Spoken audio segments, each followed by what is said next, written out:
अस्सलाम dear students. आज हम पार्ट 2 के पहले टेस्ट को डिस्कस करने जा रहे हैं। सिलेबस आपके सामने गिवन है। ये सारा सिलेबस है हमारा फर्स्ट टेस्ट का। और एमसीक्यू से स्टार्ट करते हैं। फर्स्ट एमसीक्यूज है, the universe is frightening.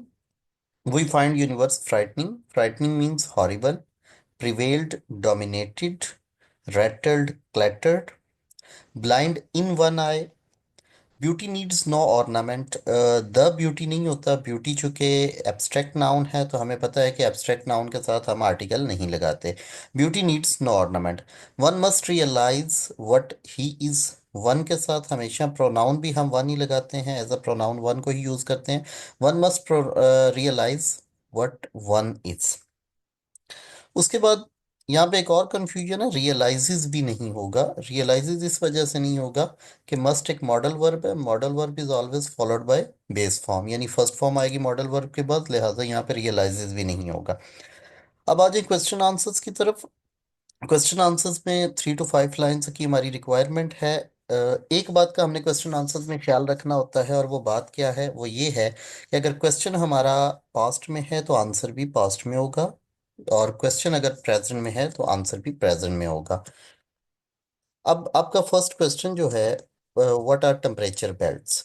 Temperature belts क्या हैं? बेसिकली आर के साथ है, मींस टू से कि ये प्रेजेंट में है। हम इसका आंसर लिखेंगे,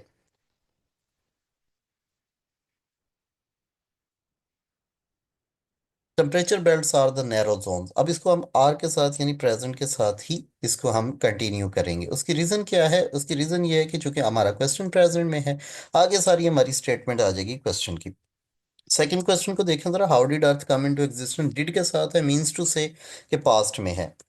तो हम इसका आंसर लिखेंगे, अर्थ केम इनटू एग्जिस्टेंस। आगे हमारी सारी स्टेटमेंट आ जाएगी। कहने का मकसद ये है कि हम आंसर अपना पास्ट में लिखेंगे।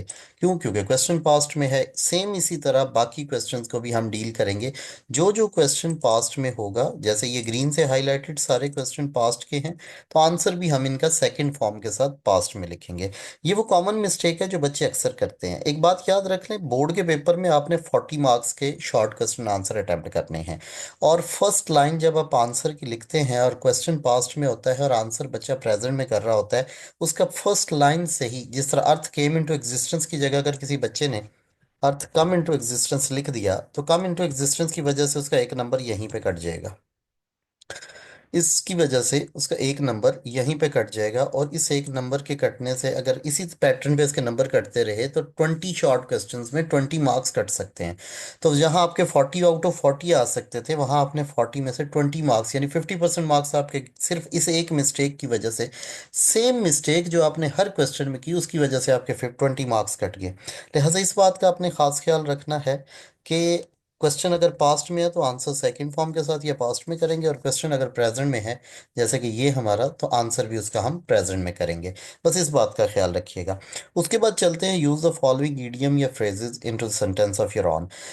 फ्रेजल वर्ब या ईडियम का जब आप सेंटेंस बना रहे हो तो इसमें भी आपको टेंस का ख्याल रखना पड़ेगा। 2 नंबर का एक ईडियम होता है आपका, जिसके सेंटेंस के आपको 2 नंबर मिलते हैं।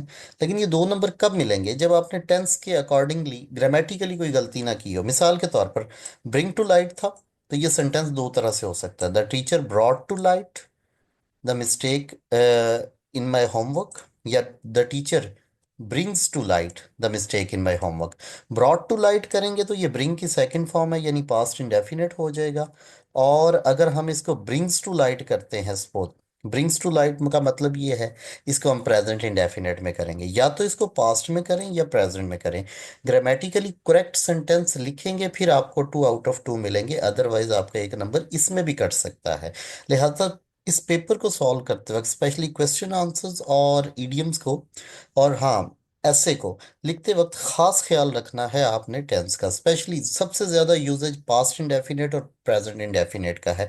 लिहाजा इन दो टेंसेस की किसी सूरत में मिस्टेक ना होने दीजिएगा। उसके बाद आ जाता है हमारा ट्रांसलेशन पैराग्राफ। ट्रांसलेशन पैराग्राफ में एक ही बात आपने याद रखनी है, हमारी रिक्वायरमेंट आपसे हरगिज ये नहीं है कि आपने एग्जैक्ट वर्ड का मीनिंग ही लिखना है। आप इसकी सेंस टू सेंस ट्रांसलेशन करेंगे, मफहूम ना बदले, थीम ना बदले, सेंस सेम क्लियर हो जो उर्दू में कही जा रही है, आप उसको वर्ड टू वर्ड ट्रांसलेशन नहीं करेंगे, सेंस टू सेंस ट्रांसलेशन करेंगे। आ जाए बी पार्ट की तरफ, बी पेपर में भी अगर एमसीक्यूज की तरफ आ जाए तो सेल्डम, समटाइम्स, फ्राइटनिंग।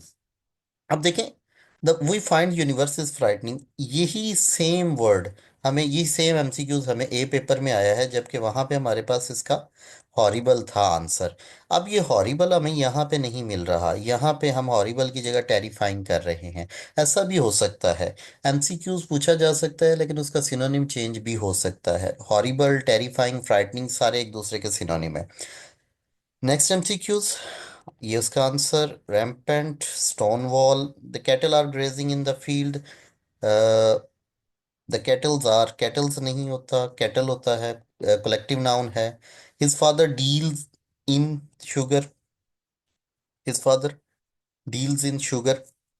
इसके बाद आ जाए क्वेश्चन आंसर की तरफ, तो एज यूजुअल जो दो क्वेश्चन हमारे ग्रीन से हाईलाइटेड हैं ये प्रेजेंट टेंस में हैं, और जो येलो से हाईलाइटेड हैं वो पास्ट टेंस में हैं। जो प्रेजेंट टेंस में है उनका आंसर भी हम प्रेजेंट में ही लिखेंगे, हम लिखेंगे there is no life on stars because, आगे जो भी स्टेटमेंट है, stars are big burning balls of fire, या वट एवर स्टेटमेंट इज, हमने इसका आंसर भी प्रेजेंट टेंस में करना है।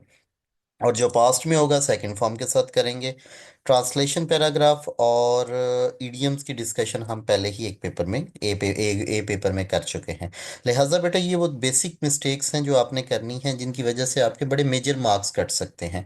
इन बातों का खास ख्याल रखिएगा, ये मिस्टेक्स आपने नहीं करनी। ठीक हो गया मेरा बेटा? तो इन बातों का खास ख्याल रखिएगा ताकि आपके मार्क्स कट सकें। मार्क्स कटने से अगर आपने बचाना चाहते हैं तो इन बातों पे अमल करिएगा।